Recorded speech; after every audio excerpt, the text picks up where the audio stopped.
had a vote yesterday on sanctions. We think it's just another very small step, not a big deal. Rex and I were just discussing. Not big. I don't know if it has any impact, but certainly it was nice to get a 15-0 vote. But those sanctions are nothing compared to what ultimately will have to happen. That was President Trump today reacting to news of the sanctions to be imposed on North Korea by the UN Security Council, questioning whether the toughness of them will actually have any impact on the rogue regime. So does he have a point? Let's ask the experts here to discuss retired Gunnery Sergeant Jessie Jane Duff and senior fellow. She's also a senior fellow at the London Center for Policy Research, and Ivan Eland, a senior fellow at the Independent Institute. Let me start with you, Jessie Jane. Great to have you in New York first and foremost. Last night, Nikki Haley put the best face possible on this, but we know this is far from what the United States was asking from the UN. So is it enough, or is it just a drop in a bucket? No, it's not enough. I mean, this is the 9th sanction we've had since 2006, and it did not go far enough because basically we're allowing them to have the same amount of oil that they've had for the last 12 months. Great, it's business as usual. And the oil is what fuels their nuclear program. So essentially we didn't cut that off, and President Trump is obviously very disappointed because why are we still playing this cat and mouse game with them?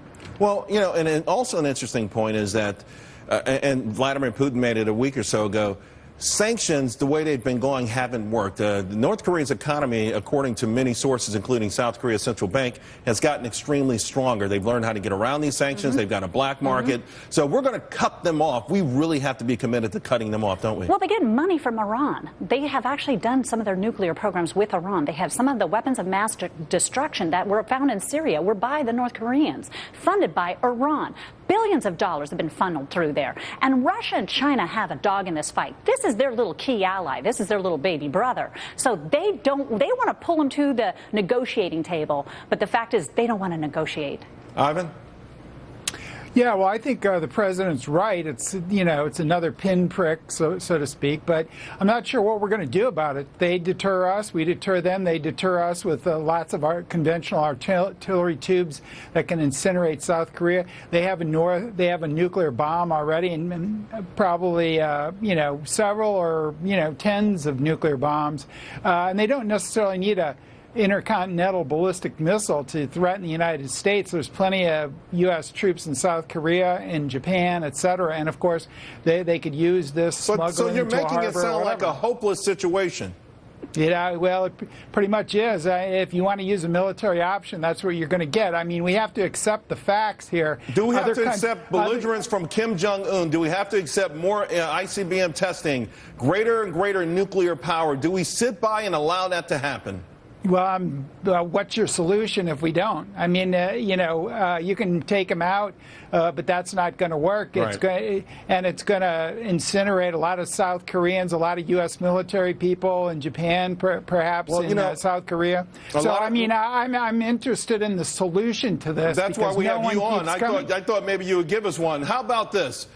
Tonight, again, the White House now threatening more action, this time against China, which is interesting, Jessie Jane, because yesterday Nikki Haley gave them a shout-out and talked about the strong relationship between President Xi and Donald Trump. But it's obvious that China, everyone's saying they're the only solution, that somehow they must bring Kim Jong-un down to his knees and somehow get him on board. They have to cut off all of their trade with North Korea. We have to sever it. We didn't even cut off.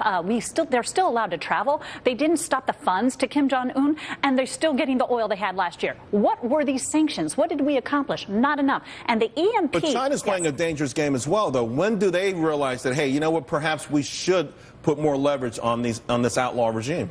They don't really have much option with this, because if we start having military action in South Korea, we're winning. And we know that it's going to decimate their country very rapidly, but it will be at the cost of a lot of lives, because South Korea is only 36 miles away. I mean, Seoul is only 36 miles away. So are you in the camp then also that there's no real authentic solution to this? No, I believe that if we push China even harder, we're going to have to put sanctions on China ourselves. We're going to have to stop trade with China. Okay, so we're not going to have Walmart. Sorry, folks, but we're all going to have to suffer a little bit, because what they can do is ignite an EMP bomb, which would go off over the United States and stop our electrical grid. That means no refrigeration, no plumbing, no mass transit. And if that happens, we're on our knees. Right. So we We have to force China to do this. An electromagnetic pulse. Ivan, Yes. Jessie, Jane, thank you both very much.